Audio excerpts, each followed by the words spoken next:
सत साई भगत जी, मैं अरविंद कुमार दिल्ली से बोल रहा हूँ। मेरा सवाल यह है कि आजकल के दुनिया में डिजिटल क्रांति आ चुका है, जिससे सारे काम इंटरनेट के जरिए हो रहा है। ऐसे में सभी के लिए सीखने अथवा पढ़ाई के लिए YouTube video, audio, motivational classes ये सभी रोज़मर्रा की ज़िंदगी में अति आवश्यक है। और सारे वीडियो ज्ञान ही देता है, चाहे वो सही हो या बुरा ज्ञान हो। और सिर्फ फिल्म, सीरियल और वीडियो में ही गलत चीज़ें नहीं दिखाई या सुनाई जाती है, अपितु आज के सारे समाज में आंखों और कानों के सामने अश्लीलता, मारपीट, क्राइम, संभोग का दृश्य फैल चुका है। तो ऐसे में हम सभी चीज़ों से दूर नहीं रह सकते, और रह भी गए तो सही मामले में दुनिया के साथ कदम से कदम मिलाकर नहीं चल पाएंगे।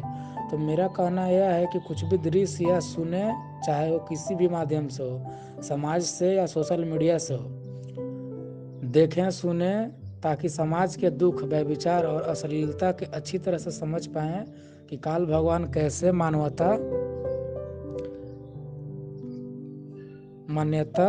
विद्या रखा है, हम सतलोक कैसे जा पाएंगे। तो हमारे ख्याल से किसी भी दृश्य या वीडियो देखने या सुनने से बुराई नहीं है, यदि अपने ऊपर बस हो तो। बस गलत चीज़ों को कभी अपनाना या पालन नहीं करना है, सिर्फ अच्छे चीज़ों को पालन करना है, क्योंकि जहर खाने से आदमी मरता है, छूने या देखने से नहीं। तो वीडियो, सीरियल देखने से बुराई नहीं है, यदि भगत को अपने ऊपर बस या कॉन्फिडेंस हो तो वो देखें सुने, गलत चीज़ों को पालन नहीं करें। तो यह क्या सही बात या सोच है? यह शंका समाधान कीजिएगा भगत जी। सत साहिब। बंदी छोड़ सतगुरु रामपाल जी महाराज जी की जय हो। सत साई भगत जी। भगत जी, कुछ कुछ बातें आपकी इस ऑडियो में ठीक हैं और कुछ बातें ऐसी हैं जिनका बिल्कुल भी समर्थन नहीं किया जा सकता है। देखिए, सबसे पहले आपने कहा कि यदि आज हम सोशल मीडिया के साथ में नहीं चलेंगे, हम यदि दुनिया के ताल से ताल नहीं मिलाएंगे, डिजिटल मीडिया के साथ नहीं चलेंगे, तो हम दुनिया के साथ कदम से कदम नहीं मिलाकर चल सकते। देखिए भगत जी, हमें इस दुनिया के साथ कदम से कदम मिला के नहीं चलना है, क्योंकि हम भक्ति मार्ग में हैं और हम भगत हैं। और भगत और जगत का यानी अध्यात्म और इस दुनिया वालों का 36 का आंकड़ा हो जाता है। तो दुनिया वालों के साथ हमने कदम से कदम मिला के चलने की जरूरत नहीं है, क्योंकि दुनिया अंधी है, दुनिया एक पागल कुत्ते की भांति है, और हमें भगत जी उनके साथ में नहीं चलना है। ये अध्यात्म है।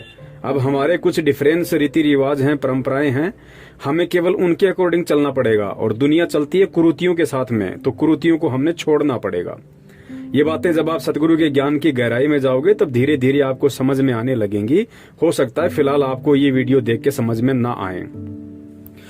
उसके बाद आप जी कह रहे हैं कि भाई जब तक हम ये जो भी चीजें हैं, फिल्में हैं, सीरियल हैं, टीवी है, जब तक हम ये नहीं देखेंगे तो हमें मालूम कैसे पड़ेगा कि दुनिया में जो अश्लीलता फैल रही है, जो चोरी डकैती, उल्टे कर्म हो रहे हैं, तो जब तक हम इनको देखेंगे नहीं तो हमें मालूम कैसे पड़ेगा कि ये क्या सही है, क्या गलत है।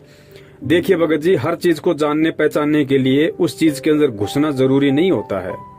अब कोई व्यक्ति आपको समझाए, या गुरुदेव जैसे सन 1994 से समझा रहे हैं कि भाई शराब नहीं पीनी चाहिए, शराब बहुत गंदी चीज है, शराब पीने से लीवर, फेफड़े खराब हो जाते हैं, बुढ़ापे में बहुत सारे रोग शुरू हो जाते हैं, और शराब हमारे पूरे शरीर को इफेक्ट करती है और भक्ति मार्ग में सबसे बड़ी बाधा है।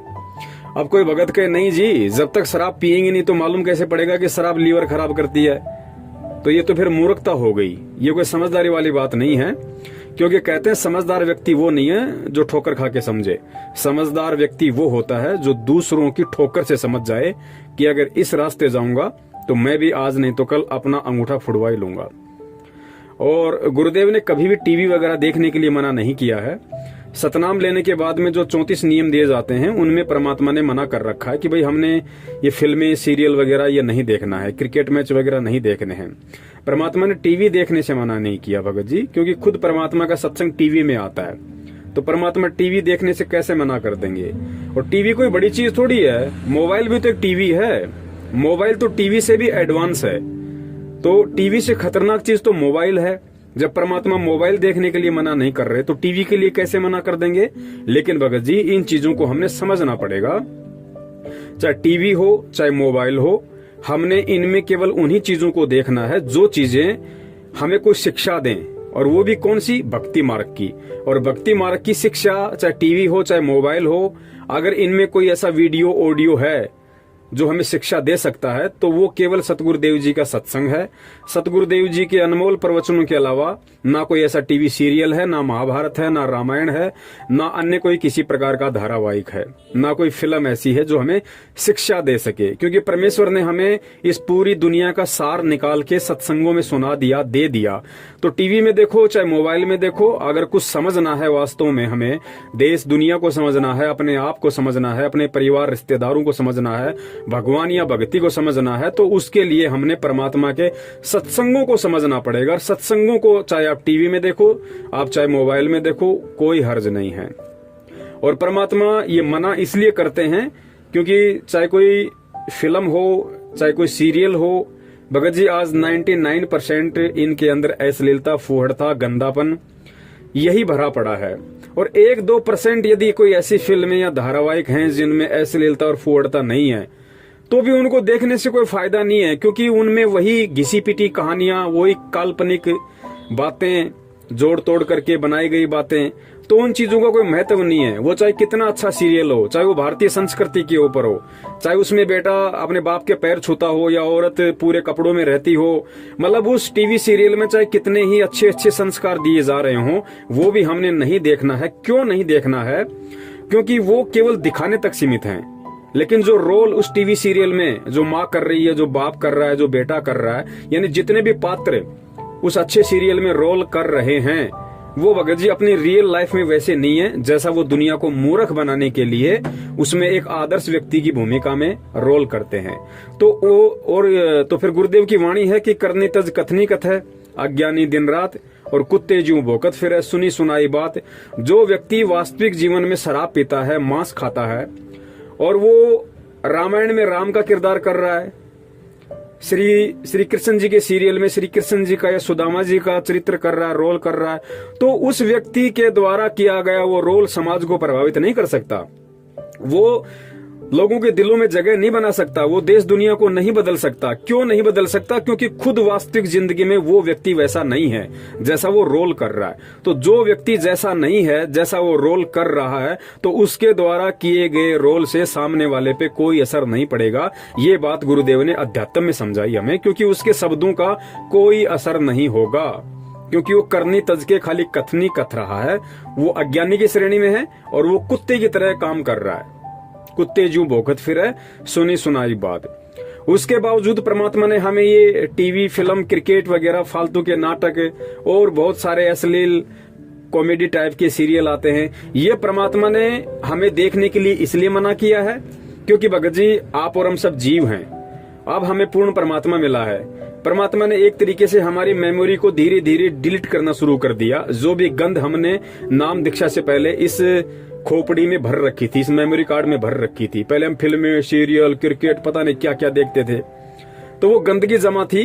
तो परमात्मा ने अब उसको फॉर्मेट मारना शुरू कर दिया, धीरे धीरे धीरे धीरे अपने सत्संग रूपी जल उसके अंदर डालना शुरू कर दिया। तो धीरे धीरे पहले वाली गंदगी निकलना शुरू हो गई है। अब अगर हम ये सोच के कि रामायण बहुत अच्छा सीरियल है, महाभारत बहुत अच्छा सीरियल है, तो भगत जी ना तो रामायण अच्छा है ना महाभारत अच्छा है, क्योंकि परमात्मा ने बता दिया कि महाभारत में जो 5 पांडव थे, जो 100 कौरव थे, उनसे बड़े कुचरित्र इंसान दुनिया में और कोई नहीं हो सकते। उन लोगों से शिक्षा नहीं मिल सकती, क्योंकि युधिष्ठिर को महाभारत में बहुत अच्छा कैरेक्टर माना जाता है। और फिर गुरुदेव ने उनकी असलियत बताई कि जिस व्यक्ति को तुम अपना आदर्श मान रहे हो, आदर्श उसी को माना जाता है कि उसके जैसे हम भी बनने का प्रयास करें, हम भी उसके जैसे बने। हीरो कौन होता है? हीरो होता है जो एक समाज का आदर्श हो, एक आईना हो, ताकि लोग उसकी शिक्षाओं पे चलें, लोग उसके जैसा बनना चाहें, वो हीरो होता है। तो आज दुनिया में संत रामपाल जी महाराज जी के अलावा ना तो कोई एक सच्चा आदर्श है और ना ही कोई एक सच्चा हीरो है। तो युधिष्ठिर को लोग अपना हीरो मानते हैं महाभारत का। फिर गुरुदेव ने सच्चाई बताई कि जिस व्यक्ति ने राज्य प्राप्ति की लालसा में अपनी औरत को जुए में दांव पे लगा दिया, उससे बड़ा कुचरित्र इंसान दुनिया में कोई नहीं हो सकता। अब देख लो भाई, युधिष्ठिर जैसा किसको बनना है? अगर युधिष्ठिर जैसा बनना है तो फिर कभी न कभी अपनी औरत को या माँ बहन बेटियों को दांव पे लगाना पड़ेगा भाई। फिर परमात्मा ने रामायण का बताया कि लोग रामायण इसलिए देखते हैं ताकि हमारे बच्चों में संस्कार आए, हमारे बच्चे राम जैसे बने, मर्यादा पुरुषोत्तम बने। तो गुरुदेव ने बताया कि भाई राम का जीवन देख लो, राम कौन सा मर्यादा पुरुषोत्तम था। सीता जी की अग्नि परीक्षा लेने के बाद भी कि सीता जी बिल्कुल निष्कलंक है, गंगा की तरह पवित्र है, इसने कभी रावण के विषय में सोचा भी नहीं, संपर्क करना तो बहुत दूर की बात रहा। परीक्षा लेने के बाद भी एक आम व्यक्ति के कहने पे और अपनी गर्भवती पत्नी को घर से बाहर निकाल दिया, बेचारी को अकेली जंगल में भटकने के लिए छोड़ दिया। वो तो परमात्मा की दया थी उस पे, कबीर साहिब की दया थी सीता जी पे, उसके पिछले भक्ति संस्कार थे, जो उसको एक ऋषि मिल गया, अपनी झोपड़ी में ले गया, उसको अपनी बेटी की तरह पाला। वरना वो भी जिस प्रकार महाभारत के युद्ध में महाभारत के युद्ध के बाद जिस प्रकार 56 करोड़ यादवों का विनाश हुआ, और विनाश होने के बाद जिस प्रकार यादवों की औरतें भीलों की शिकार हुई, उसी प्रकार बेचारी सीता भी वहां पे दुष्ट लोगों की शिकार हो जाती, लेकिन उसको परमात्मा ने बचाया। राम ने तो धक्के मार दिए। अब देख लो भाई, अगर राम आपका हीरो है, राम आपका आदर्श है, और रामायण देख के आपको लगता है कि हमारे परिवार में संस्कार आ जाएंगे या हम राम जैसा बनने की कोशिश करें, तो भाई फिर कभी न कभी आपको भी अपनी पत्नी को धक्के मारने पड़ेंगे भाई, वरना आप राम नहीं बन सकते।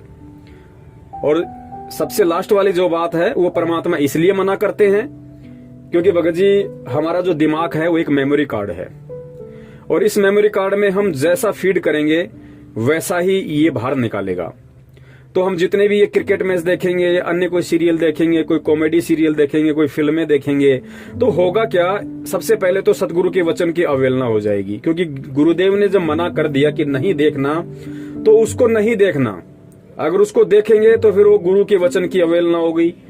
उसके बाद क्या होगा, मान लीजिए आज आपने कोई फिल्म देख ली और शाम को जैसे आप आरती करने बैठोगे, तो भगत जी आरती के समय में काल भगवान क्या करेगा, उस फिल्म में जो भी आपने सीन देखे थे, जो अभी आपको याद है, वो सारे के सारे चलचित्र आपके दिमाग में घूमना शुरू हो जाएंगे। कहने का मतलब है भक्ति में बाधा।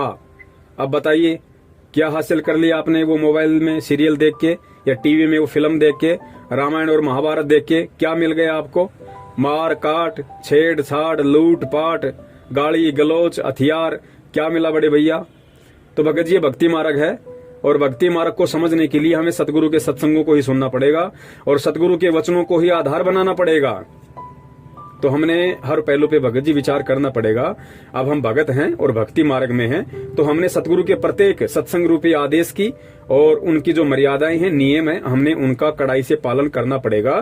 तभी हम उनके दिल में जगह बना पाएंगे, तभी हम एक सच्चे भगत की भूमिका में आ पाएंगे, और तभी हम उस परमात्मा की प्राप्ति की ओर 2-4 कदम बढ़ा पाएंगे, अन्यथा नहीं बढ़ा सकते। सत साहेब, जय हो बंदी छोड़ की।